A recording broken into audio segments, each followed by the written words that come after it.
Surprise. Dhotis and ஷர்ட்ஸ்னாலே boomer தான். Puma Majestic Collections Premium Dhotis and Shirts. ஒரு பொண்ணும் பையனும் பைக்ல போனாலே லவர்ஸ் நினைக்கிறது இல்ல, திருந்துங்கடா. டுகே பாய், என்னோட சினிமா எக்ஸ்பீரியன்ஸ்ல சொல்றேன், ட்ரையாங்கிள் லவ் ஸ்டார்ட் ஆகி தீரும். வெளிப்படையா இருக்கிறதெல்லாம் உண்மை ஆயிடும். உண்மை சில நேரம் வெளிப்படையாவும் இருக்கிறது இல்ல சார். லவ் பண்றேன். நீ கேயா? பொதுமக்களுக்காக திரையிடப்பட்ட ஸ்பெஷல் பிரீமியரில் அமோக வரவேற்பு பெற்று உங்களை பரவசப்படுத்த ஃபயர் உலகெங்கும் உங்கள் அபிமான திரையரங்குகளில் பிப்ரவரி 14 முதல்.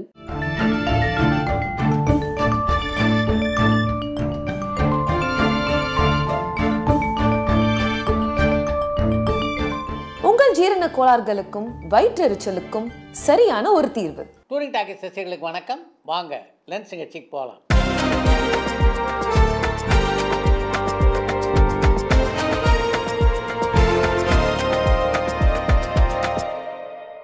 என்னம்மா முதல் கேள்வி? இயக்குனர் சங்கர் பிரம்மாண்டமான திரைப்படங்களை எடுக்கிறத விட்டுட்டு தினேஷ் அண்ட் மணிகண்டன் மாதிரியான நடிகர்களை வச்சு சின்ன பட்ஜெட் படங்கள் நிறைய எடுக்கலாமே, இது அவர் பண்றதுக்கான வாய்ப்பு இருக்கான்னு பொள்ளாச்சியிலிருந்து விக்னேஸ்வரன் கேட்டிருக்காங்க. இயக்குனர் சங்கர் இப்போ எவ்வளோ சம்பளம் வாங்குறார் அப்படின்னு உங்களுக்கு தெரியுமா?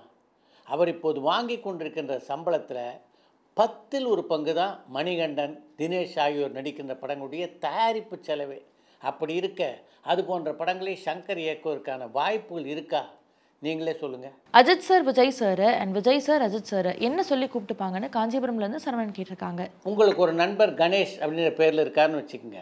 அவரை சந்திக்கும் போது என்ன எப்படி இருக்கீங்க அப்படின்னு கேட்பீங்களா, இல்லை என்ன கணேஷ் எப்படி இருக்கீங்க அப்படின்னு கேட்பீங்களா? அது மாதிரி தான் விஜயும் அஜித்தும் ஒருவர் சந்தித்து கொள்ளும்போது நீங்கள் எப்படி இருக்கீங்க அப்படின்னு விசாரித்து கொள்வாங்களே தவிர ஒருத்தர் பேர் சொல்லி அழைத்து கொள்ள மாட்டார்கள். இசையமைப்பாளர் இளையராஜா சார் சிம்பனி இசையமைச்சிருக்காரு. சிம்பனினா என்னன்னு தெளிவாக சொல்ல முடியுமான்னு மதுரையிலிருந்து பாலமுருகன் கேட்டிருக்காங்க. சிம்பனி என்றால் என்ன அப்படின்றத பற்றியும் இளையராஜாவுடைய சிம்பனியை பற்றியும் டாக்டர் சந்திரசேகர் அப்படின்றவர் மிக அழகான ஒரு விளக்கத்தை யூடியூப்பில் கொடுத்துருக்காரு. அந்த யூடியூப் காணொலிக்கான லிங்க் டிஸ்கிரிப்ஷன் பாக்ஸில் தரப்பட்டிருக்கு. இதை விட சிறப்பாக சிம்பனியை பற்றி விளக்க முடியாது அப்படின்றது தான் என்னுடைய எண்ணம். நடிகரும் இயக்குனருமான சேரன் சார் இப்போ என்ன பண்ணிட்டு இருக்காரு, தமிழ்ல ஏதாவது திரைப்படத்தை இயக்குறாரான்னு சென்னையிலிருந்து புவனேஸ்வரி கேட்டிருக்காங்க. சேரன் இப்போது எந்த தமிழ் படத்தையும் இயக்கல, ஒரே ஒரு மலையாள படத்திலே நடித்து கொண்டிருக்கிறார். ஆர்ஜே பாலாஜி இயக்கத்துல நடிகர் சூர்யா நடிக்கிற திரைப்படத்தினுடைய படப்பிடிப்பு நடக்குதா?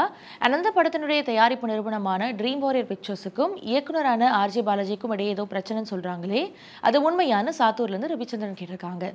ஆர்ஜே பாலாஜிக்கும் ஆர்ஜே பாலாஜியின் இயக்கத்திலே சூர்யா நடிக்கின்ற படத்தை தயாரிக்கின்ற ட்ரீம் வாரியர் நிறுவனத்துக்கும் இடையே எந்த பிரச்சனையும் இல்லை. அந்த படப்பிடிப்பு சுமூகமாக நடைபெற்று கொண்டிருக்கிறது. ராஜமௌலி சார் மகேஷ் பாபு வச்சு இயக்கிற திரைப்படத்தை தொடர்ந்து அடுத்து ராஜமாதா சிவகாமி தேவி என்ற திரைப்படத்தை இயக்கிறக்காருன்னு வர தகவல்கள் உண்மையா? அந்த கதாபாத்திரத்தில் யார் நடிக்க இருக்காங்கன்னு நெல்லையிலிருந்து ஐயப்பன் கேட்டிருக்காங்க. அடுத்து மகேஷ் கதாநாயகன் நடிக்கின்ற படத்தை தான் ராஜமௌலி இயக்க இருக்கிறார். அந்த படத்துடைய படப்பிடிப்பு முடிவடைய எவ்வளவு நாட்கள் ஆகும் அப்படின்னு ராஜமௌலிக்கே தெரியாது. அப்படி இருக்கின்ற சூழ்நிலையில் அவருடைய அடுத்த படத்தை பற்றி அதுக்குள்ளாக அவர் முடிவெடுப்பாரா என்ன? நெட்ஃப்ளிக்ஸ் நிறுவனத்துக்காக நடிகர் ஷாருக் கானோட அவருடைய மகன் சேர்ந்து உருவாக்கின டெபியூ ப்ரோமோவை பார்த்தேன், ரொம்பவும் அருமையா இருந்துச்சு. அதே மாதிரி நடிகர் விஜய் ஜேசன் சஞ்சயோட ஒரு திரைப்படத்துக்கான டெபியூ ப்ரோமோ உருவாக்குறதுக்கான வாய்ப்பு இருக்கா? அண்ட் நடிகர் விஜய் அப்படி பண்ணாங்கன்னா ரொம்ப நல்லா இருக்குமேனு கேஜிஎஃப்ல இருந்து லிவிங்ஸ்டன் கேட்டிருக்காங்க. ஜேசன் சஞ்சய் இயக்கத்தில் உருவாகி இருக்கின்ற படத்தை பற்றி ஏற்கனவே அறிவிப்புகள் வெளியாகிவிட்டன. மிக விரைவிலே அந்த படத்துடைய படப்பிடிப்பு தொடங்குவதற்கான வாய்ப்புகள் கூட இருக்குது. அதனால் நீங்கள் நினைக்கிற மாதிரி ஒரு வீடியோவை தன்னுடைய மகனுடன் இணைந்து விஜய் வெளியிடுவதற்கான வாய்ப்பு மிக குறைவு. இப்போல்லாம் வன்முறை இரட்டையர்த்த வசனங்கள் கொண்ட கமர்ஷியல் திரைப்படங்கள் தான் மிகப்பெரிய வெற்றி அடையுது. கடைசி விவசாயி மாதிரியான யதார்த்தமான திரைப்படங்கள் ஸ்லோவா இருக்குன்னு படம் வெளியான டைம்ல யாருமே அதை வெற்றி பெற வைக்கல. ஆனா இப்போ கடைசி விவசாயி திரைப்படத்தை பத்தி இன்டர்நெட்ல நல்லபடியா பேசுறாங்க. இந்த நிலை மாறணும்னு நான் நினைக்கிறேன். இதை பத்தி உங்களுடைய கருத்து என்னன்னு பண்ருட்டிலிருந்து பிரவீன் ரமேஷ் கேட்டிருக்காங்க. இரட்டையர்த்த வசனம் உள்ள படங்களும் வன்முறை கொண்ட படங்களும் மட்டும்தான் ஜெயிக்கிறது அப்படின்ற உங்களுடைய வாதத்தை நான் ஏற்றுக்கொள்ள தயாராக இல்லை. மகாராஜா, லப்பர் பந்து போன்ற திரைப்படங்கள் வன்முறையும் இரட்டை அர்த்த வசனம் கொண்ட படங்களா என்ன? மக்களை ரசிக்கின்ற விதத்தில் ஒரு படத்தினுடைய திரைக்கதை அமையணும். அந்த திரைக்கதையை நேர்த்தியாக அந்த இயக்குனர் படமாக்கி இருக்க வேண்டும். அப்படி இருந்தால் நிச்சயமாக மக்கள் அதை ஏற்றுக்கொள்வார்கள். திரையுலகில் இன்னைக்கும் நடிப்பில் உலகநாயகன் கமல்ஹாசன் சார் தான் நம்பர் 1 சொல்ல முடியுமான்னு சரளைமேட்லேருந்து கார்த்திக் கேட்டிருக்காங்க. திரையுலகிலே நடிப்பில் இன்றைக்கும் நம்பர் 1 கமல்ஹாசன் தான் என்பதை உறுதியாக சொல்ல முடியும். மக்கள் திலகம் எம்ஜிஆர் சார் மற்ற மொழி திரைப்படங்களில் நடிச்சிருக்காரான்னு சென்னையிலிருந்து புவனேஸ்வரி கேட்டிருக்காங்க. மக்கள் திலகம் எம்ஜிஆர் தன்னுடைய திரைப்படத்திலே ஒரே ஒரு வேற்றுமொழி படத்தில் தான் நடிச்சிருக்காரு, அது ஜெனோவா. இந்த ஜெனோவா படத்தை பொறுத்த வரைக்கும் தமிழ் மலையாளம் ஆகிய இரு மொழிகளிலே உருவான படமாக அது அமைந்தது. அந்த படத்தில் தான் முதலாக MS விஸ்வநாதன் இசையமைப்பாளராக அறிமுகமானார். தமிழ் சினிமாவில் அதிக திரைப்படங்களில் நடித்த நடிகர் யாருன்னு சத்தியமங்கலம்லேருந்து மோனி ஷாம்லா கேட்டிருக்காங்க. தமிழ் சினிமாவில் மிக அதிகமான படங்களில் நடித்த நடிகர்கள் என்றால் MN நம்பியார், VK ராமசாமி, நாகேஷ் போன்ற பலரை சொல்லலாம். மௌன கீதங்கள் படத்துல இசையமைப்பாளருடைய பெயரை காட்டுற காட்சி டைட்டில் கார்டில் அமைஞ்சிருக்கும். இதுல இசையமைப்பாளர் கங்கை அமரன் சார் தன்னுடைய சகோதரரும் இசையமைப்பாளருமான இளையராஜா சார் கிட்ட நோட்ஸ் திருடுற மாதிரியான ஒரு சித்தரிப்பு காட்சி இடம்பெற்றிருக்கும். இந்த படம் ரிலீஸ் ஆன டைம்ல இது சர்ச்சை எதுவும் ஏற்படுத்துச்சான்னு நியூயார்க்ல இருந்து சரவணன் கேட்டிருக்காங்க. மௌன கீதங்கள் திரைப்படம் வெளியான போது நீங்க கேட்டிருக்கிற மாதிரி எந்த சர்ச்சையும் உருவாகலை. ஏன்னா அந்த காலகட்டத்தில் எல்லா விஷயங்களையும் சர்ச்சைக்குள்ளாக்குகின்றவர்கள் மிக குறைவாக இருந்தார்கள். சமீபத்தில் தெலுங்குல வெளியான கேம் சேஞ்சர் திரைப்படம் அந்த தமிழ்ல வெளியான வணங்க திரைப்படம் சரியா ஓடல. ஆனா அதே டைம்ல வெளியான மதகஜராஜா குடும்பஸ்தன் ஆகிய திரைப்படங்களுடைய வெற்றியை பார்க்கும்பொழுது ரசிகர்கள் வன்முறையிலிருந்து காமெடி திரைப்படங்களுக்கு மாறிட்டு இருக்காங்கன்னு தோணுது. இதை பத்தின உங்களுடைய கருத்து என்னன்னு காஞ்சிபுரம்ல இருந்து வேல் கேட்டிருக்காங்க. இந்த நிகழ்ச்சியில நான் பல முறை சொல்லியிருக்கேன், நீங்க எந்த மாதிரியான படங்களை வேணா எடுங்க, காதல் படங்கள் எடுங்க, வீரமான படங்கள் எடுங்க, பழிவாங்குகின்ற கதைகளை கொண்ட படங்கள் எடுங்க, எதை வேணா எடுங்க. ஆனா நீங்க எடுக்கின்ற படத்தினுடைய கதை இருக்க, அதுவும் அந்த படத்துக்கான திரைக்கதையும் சீராக அமைக்கப்பட்டிருக்க வேண்டும். அப்போ தான் ஒரு படம் வெற்றி பெற முடியும். நீங்கள் சொல்லியிருக்க மாதிரி நகைச்சுவைக்கு மக்கள் மாறிவிட்டார்கள் அப்படின்லாம் சொல்ல முடியாது. அப்படி பார்த்தீங்கன்னா லப்பர் பந்து, மகாராஜா போன்ற பல படங்கள் எப்படி வெற்றி பெற்றிருக்க முடியும்? சார், நீங்கள் பாரதிராஜா சார் கிட்ட அசிஸ்டன்ட் டைரக்டராக ஒர்க் பண்ணும்பொழுது எப்போ தனியாக வெளியில் வந்து ஒரு படம் இயக்கணும்னு உங்களுக்கு தோணுச்சு? அண்ட் எந்த மாதிரியான கதையை படமாக இயக்கணும்னு நீங்கள் அப்போ நினச்சிங்கன்னு மதுரையிலிருந்து பாலமுருகன் கேட்டிருக்காங்க. பாரதிராஜாவிடம் ஒரு 10 படத்தில் பணியாற்றிய உடனேயே தனியாக ஒரு படத்தை இயக்க வேண்டும் என்ற எண்ணம் எனக்கு தோன்றியது. ஆனால் காலம் அப்போ சரியாக அமையலை. என்னுடைய முதல் படம் ஒரு காதல் படமாக இருக்கணும் அப்படின்னு தான் நான் நினச்சேன்.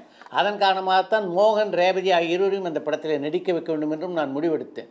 அவங்களுடைய காட்சியெல்லாம் சரியாக அமையாத நேரத்தில் தான் கமல்ஹாசன் படத்தை இயக்கக்கூடிய வாய்ப்பு எனக்கு வந்தது. அதனால தான் கமல்ஹாசனுடைய நடிப்பிலே நான் உருவாக்கிய சூரசம்மானம் திரைப்படம் என்னுடைய முதல் திரைப்படமாக அமைந்தது. விஜயகாந்த் சாருடைய ஜோடியா ஸ்ரீதேவி மேம் நடிச்சிருக்காங்களான்னு குவைட்லேருந்து அமிர்தேஸ்வரன் கேட்டிருக்காங்க. விஜயகாந்துக்கு ஜோடியாக ஸ்ரீதேவி எந்த படத்தில் நடிக்கிற? விஜயகாந்த் பரபரப்பாக இங்கே தமிழ் படங்களில் நடித்து கொண்டிருந்த காலகட்டத்தில் ஸ்ரீதேவி இந்தி பட உலகிலே மிகவும் பிரபலமான ஒரு நடிகை ஆகிவிட்டார். அது கூட அதுக்கு ஒரு காரணமாக இருக்கலாம் அப்படின்னு நான் நினைக்கிறேன். இந்தியா சுதந்திரமான பிறகு ரிலீஸ் ஆன முதல் தமிழ் திரைப்படம் அல்லது இந்திய திரைப்படம் எதுன்னு தெற்கு ஆத்தூர்லேருந்து பரத்குமார் கேட்டிருக்காங்க. ஷெகனாய், மேரே கீத் ஆகிய 2 இந்தி படங்கள் தான் இந்தியா சுதந்திரம் அடைந்ததற்கு பின்னாலே வெளியான திரைப்படங்கள். BS ரங்காவுடைய இயக்கத்தில் உருவான பக்த துளசிதாஸ் என்ற தமிழ் திரைப்படம் இந்தியா சுதந்திரம் பெற்றதற்கு பின்னாலே வெளியான தமிழ் படமாக அமைந்தது. நடிகர் கார்த்திக் பல சிறப்பான திரைப்படங்களை நடிச்சிருக்காரு.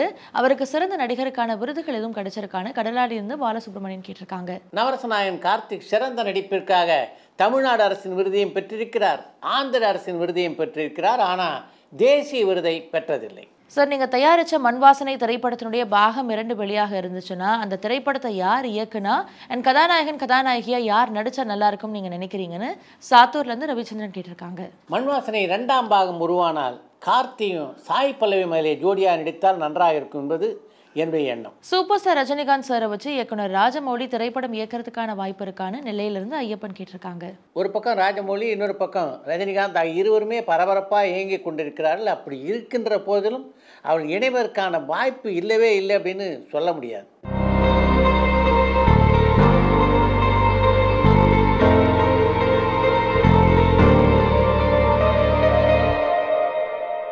Test match, one day match, T20 சுருங்கின மாதிரி தமிழ் சினிமாவுடைய ரன் டைம் 1 hour அல்லது 1.5 hours இருந்தால் ப்ரொடக்ஷன் காஸ்ட் குறையும் அண்ட் டிக்கெட் ப்ரைஸ் குறையும் அண்ட் திரையரங்குகளுக்கு வர கூட்டமும் அதிகரிக்கும் இல்லையான்னு இலங்கையிலேருந்து ரியாஸ் கேட்டிருக்காங்க. ஃபீச்சர் ஃபிலிம் எந்த அளவு நீளம் கொண்டதாக இருக்கணும் அப்படின்றதுக்கான விதிமுறைகள் இருக்குது. குறைந்தது 72 நிமிடங்கள் இருக்கிற படம் தான் ஃபீச்சர் படங்கள் அப்படின்னு எடுத்துக்குவாங்க. நீங்கள் குறிப்பிட்டிருக்கின்ற மாதிரி 1.5 மணி நேரத்தில் கூட ஒரு படத்தை உருவாக்கலாம். ஆனால் அந்த படம் முழு நிறைவை ரசிகர்களுக்கு தருமா அப்படின்னு எனக்கு தெரியல. பரீட்சார்த்தமாக ஒரு சிலர் இதை முயற்சி பண்ணி பார்க்கலாம் அப்படின்னு நினைக்கிறேன். அடுத்து இன்று ஒரு தகவல். இயக்குனராக அறிமுகமான 16 வயது நிலை திரைப்படத்திலிருந்து நிறம் மாறாத பூக்கள் திரைப்படம் வரையிலே தொடர்ந்து 5 வெள்ளி விழா படங்களை கொடுத்தவர் தான் பாரதி ராஜா. நிறமாறாத பூக்கள் படத்துக்கு பின்னாலே அவருடைய குழுவிலே பல மாற்றங்கள் ஏற்பட்டன. பாக்யராஜ் தனியாக திரைப்படங்களை இயக்குவதற்கு சென்று விட்டார். அதே மாதிரி கல்லுக்குளிரம் படத்திலே ஏற்பட்ட ஒரு சிறு கருத்து வேறுபாடு காரணமாக நிவாசும் பாரதி ராஜாவிடமிருந்து விலகிவிட்டார். அப்படிப்பட்ட சூழ்நிலையில் தான் அவரிடம் ஒளிப்பதிவாளராக வந்து சேர்ந்தார் கண்ணன். பாக்யராஜ் இல்லாத சூழ்நிலையில் பாக்யராஜிடம் வந்து சேர்ந்த ஒரு கதாசிரியர் தான் மணிவண்ணன். இவங்க எல்லாரும் சேர்ந்து உருவாக்கிய திரைப்படமாக நிழல்கள் திரைப்படம் அமைந்தது.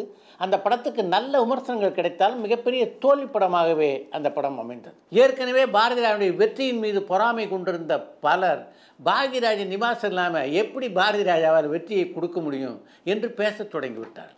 அப்படிப்பட்ட பேச்சுகளுக்கெல்லாம் அந்த காலகட்டத்தில் பாரதி ராஜா பதில் சொல்லலை. தன்னுடைய அடுத்த படத்தின் மூலம் அவர்களுக்கு பதில் சொல்வதுதான் சரியாக இருக்கும் என்று அந்த காலகட்டத்திலே பாரதி ராஜா முடிவெடுத்தார். அப்படி அவர் முடிவெடுத்ததற்கு பின்னாலே அவர் உருவாக்கிய திரைப்படம் தான் அலைகள் ஓய்வதில்லை என்ற திரைப்படம். இளையராஜாவின் சகோதரரான பாஸ்கர் பாப்புலர் கிரியேஷன்ஸ் என்ற நிறுவனத்தின் மூலம் தயாரித்த அந்த திரைப்படம் கலைஞர், புரட்சித் தலைவர் எம்ஜிஆர் ஆகியோரது பாராட்டுக்களை பெற்றது மட்டும் இல்லாமல் எப்படிப்பட்ட மாபெரும் வெற்றி படமாக அமைந்தது என்பது நீங்கள் எல்லோரும் அறிந்த ஒரு செய்தி. இத்துடன் இன்றைய லென்ஸ் சிகிச்சை நிறைய பெறுகிறது. மீண்டும் அடுத்த லென்ஸ் சிகிச்சையிலே சந்திப்போம். உங்கள் அப்பா ஆந்திர பட உலகில் ஒரு மிக பிரபலமான நடிகர். அது உங்களுடைய சினிமா கேரியருக்கு எந்த அளவுக்கு உதவிகரமாக இருக்குது? கெரியரில் எங்கள் அப்பா பட்ட கஷ்டம் நாங்கள் படாமல், ஒரு நியூ கமர் வந்து படுற கஷ்டம் படாமல், எனக்கு ஃபஸ்ட்டு படத்துக்கே ஒரு மிகப்பெரியான டைரக்டர், பெரிய ப்ரொடக்ஷனில் எனக்கு அந்த வாய்ப்பு கிடைச்சது. அந்த படத்தில் டேலண்ட் இருந்தால் தான் நெக்ஸ்ட் படம் வரும். ஹெல்ப்போட ஜாஸ்தி ரெஸ்பான்சிபிலிட்டி ஜாஸ்தியாச்சு. இப்போ எங்கள் அப்பா மாதிரி நான் நடிப்பேனா, அப்பா மாதிரி டைலாக் சொல்வேனா, அவர் மாதிரி ஒரு பெரிய நடிகன் ஆவேனான்ட்டு அந்த கொஸ்டின் முதல் நாள்லேருந்தே இருக்குது. இன்றைக்கும் அதே கொஸ்டின் தான். உங்கள் அப்பா ஆரம்பத்தில் நீங்கள் சொன்ன மாதிரி கஷ்டப்பட்டு தான் அந்த சினிமா வளர்த்து இன்றைக்கி அவர் என்ன நிலையில் இருக்காரோ அடைஞ்சார். அதை பற்றிலாம் உங்ககிட்ட சொல்லுவாரா? எவ்ரிடே ஒரு வழி சாப்பாடு கூட எனக்கு கிடையலை. அப்போது ஏன்னா நான் அவ்வளோ கஷ்டப்பட்டேன். அவருக்கு பிடிக்காதது என்னென்னா, எங்கள் அப்பா இன்றைக்கும் எங்கள் வீட்டில் தாசரி நாராயண ராவ் சார் ஃபோட்டோ இருக்கும். அப்பாவுக்கு ஃபஸ்ட்டு பிரேக் கொடுத்தது அவர் தான். ஆமாம், அவர் ஃபோட்டோ ரொம்ப ஃப்ரெண்ட்ஸு. தமிழில் அப்பா வரத்துக்கு, நடிகன் ஆகிறதுக்கு one of the biggest reason Sivaji sir. பரபரப்பான சினிமா செய்திகள், நட்சத்திரங்களின் பேட்டிகள், சினிமா வரலாறு ஆகியவற்றை பார்க்கவும் படிக்கவும் உங்களுக்கான இணையதளம் tourantalkies.co.